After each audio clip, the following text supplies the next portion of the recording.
You want to buy an acre of land in Boise, Idaho, maybe 5 acres, maybe more. In Idaho, that should be easy, right? Land should be simple to find and cheap to buy. That was true maybe 20 years ago. It's a common misconception that Idaho has cheap land and lots of it. Buying an acre of land in and around Boise today can be expensive and super hard to find. But let's go back to that original question. You want to buy an acre of land in Boise, Idaho, or even just around Boise, Idaho. I will be sharing with you today where to look for that land. And because not all land is created equal, I'll be discussing the differences in acreage properties available to you. And be sure to stay tuned, because later in this video, I'll be discussing fraud that you want to be aware of when purchasing land.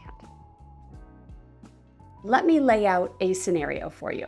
And this is a common one for me, as many of my clients are relocating from states where they live in communities where the homes are close together or right on top of each other. So when they call me, they want to build their dream home on 5 acres of land. And of course, they drove through Boise 20 years ago. They really liked the area. They remember there wasn't much development and the land seemed cheap. But recently they've heard some talk about cities like Eagle and Meridian, so they want to build there. Or they have a neighbor that moved to Middleton, Idaho, so perhaps that's an option. This is definitely a common conversation. And without the right guidance, a buyer could easily end up on a wild goose chase, looking for that elusive parcel of land. Oftentimes where we start a conversation and where we ultimately end up with a home build or home purchase are quite different. Before we dive into location, because that plays a huge part in the conversation surrounding acreage in the Treasure Valley, let's first define the land we'd be looking at. There is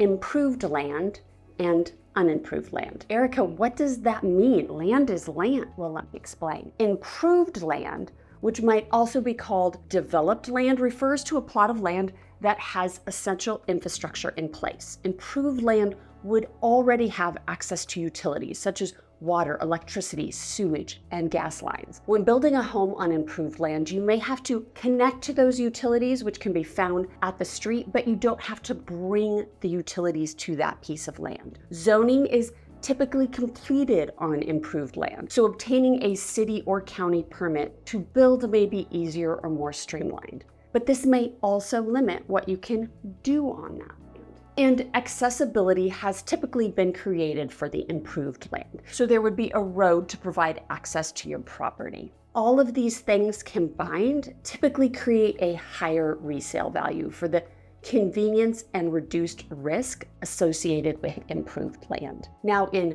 contrast, unimproved land gives you creative freedom to do what you will with the land, assuming you can get the proper zoning permits from the city or the county. You can often find better deals on unimproved land because it lacks that infrastructure in place and therefore had lower upfront costs. But of course, bringing utilities to your property isn't cheap. Unimproved land is often found outside of a city's available infrastructure. So you may be installing a well for water, a septic tank for sewage, and a propane tank for gas, all which are no small tasks. Even if you aren't buying raw land, but are instead shopping for an existing home on acreage, there are considerations for that as well. Obviously, an advantage of buying a home on acreage includes privacy and space. You have a buffer between you and your neighbors, and you're farther out from the city, so you have that peace and quiet you may crave. Acreage gives you space for outdoor anything, gardening, a sports court, swimming pool. And depending on how much space you have, perhaps you have a hobby farm. I have a family that relocated from Los Angeles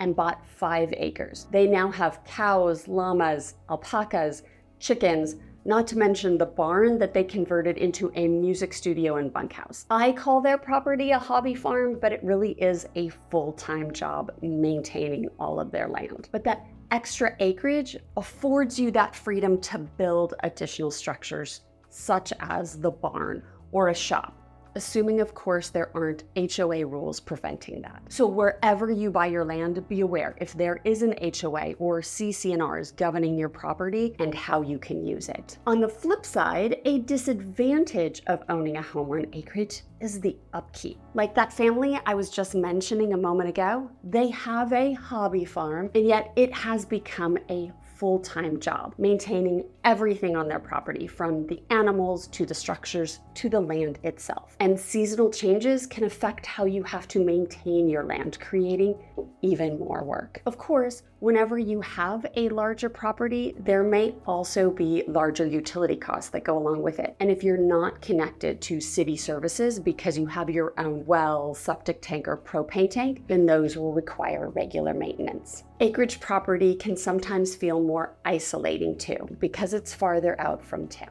Before I continue, I'm Erica Toffel, Global Real Estate Advisor with Group 1 Sotheby's International Realty. I specialize in helping you relocate to Boise, Idaho, or any of its surrounding areas, whether you're looking for acreage properties or just a new place to call home. If you need help with any of your real estate needs, reach out. My information is on the screen. And please be sure to like, subscribe, and hit the bell so you get notified every time I drop a new video. And if you're watching on television, scan the QR code.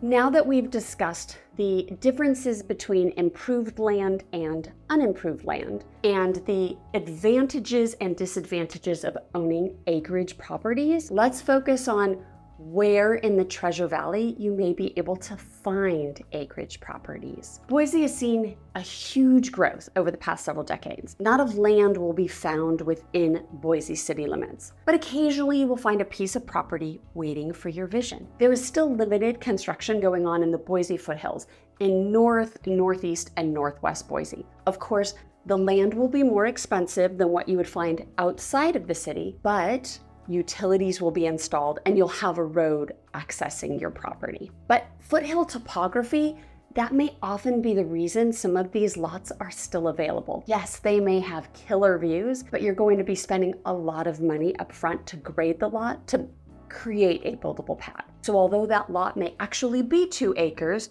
your buildable pad may be less than half an acre because the rest is hillside.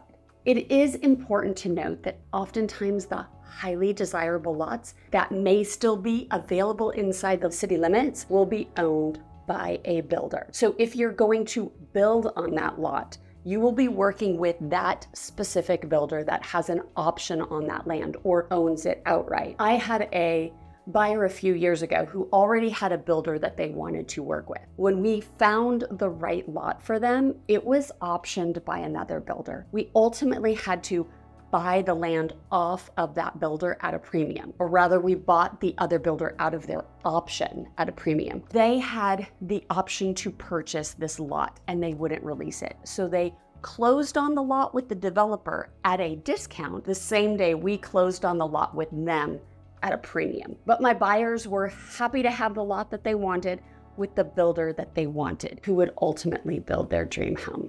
Pop quiz. Unimproved land may require A, a well, B, a septic tank, C, a propane tank, D, road access, or E, all of the above. Comment your answer below. The first one with the correct answer will get a video reply from me. In the foothills, you'll occasionally see a 5 or 10 acre parcel pop up, and it looks amazing, right up until you find out that purchasing such a parcel can run you almost $1 million.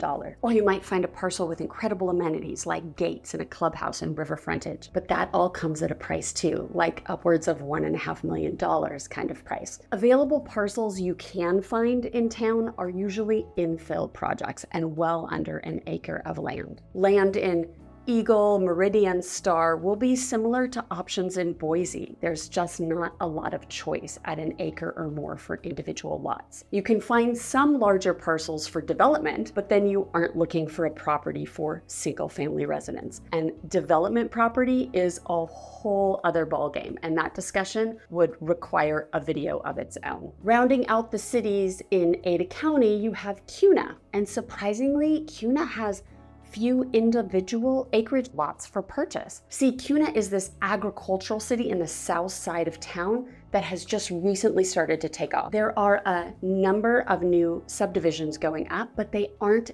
developing them with acre plus parcels.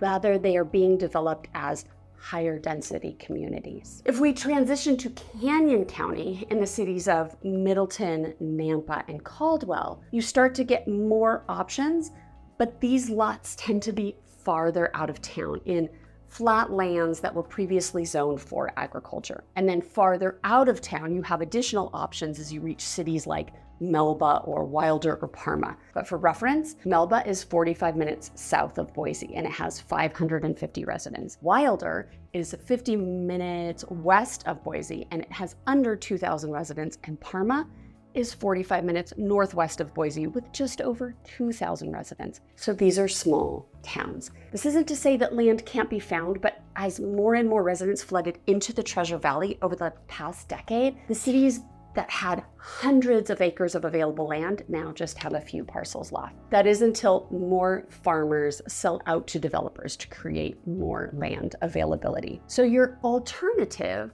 might be to find an acre or more of property with a home on it that needs to be remodeled. Some of the Boise properties that are on larger parcels are found in older neighborhoods without HOAs, with homes that were built in the 50s, 60s, 70s, occasionally a home that's over 100 years old, so updates will be needed. You can also find acreage properties with existing homes throughout any of the cities in the Treasure Valley, like Eagle, Meridian, Star, Nampa, Caldwell, and prices are going to vary depending on the age of the home and the location. But in this market, you're more likely to find acreage property with an existing home on it than you are to find land where you can build your new home. But if you absolutely must have vacant land, then it may be patience that is required. Often parcels are held onto for years at a time before being sold. They circulate through the market. One tactic is to identify a neighborhood or community that you like, and if there are any vacant parcels, have your trusted real estate advisor reach out to the owner and start that conversation.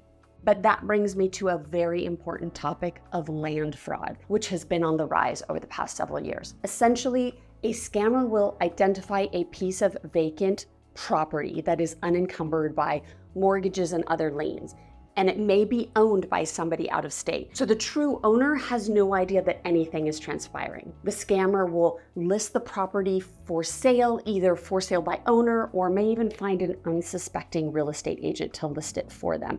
And it's usually at an extreme discount. So if the deal looks too good to be true, it's probably a scam. My advice would be to always use a trusted real estate advisor when purchasing a piece of land. Our brokerage has processes in place to help verify the land that you're purchasing can really be sold to you. And when we get calls from individuals wanting to sell their land, we have procedures in place to verify their identity. So regardless of where you are making your land purchase, ask your real estate advisor if they understand the nuances of land fraud so they can help you navigate a successful transaction. Who knew buying a piece of vacant land could be so complicated? For more videos about purchasing land or relocating to Boise, Idaho and its surrounding cities, and for real estate tips in general, make sure to check out one of the other videos on the screen. Thank you for watching. I'll see you on the next one.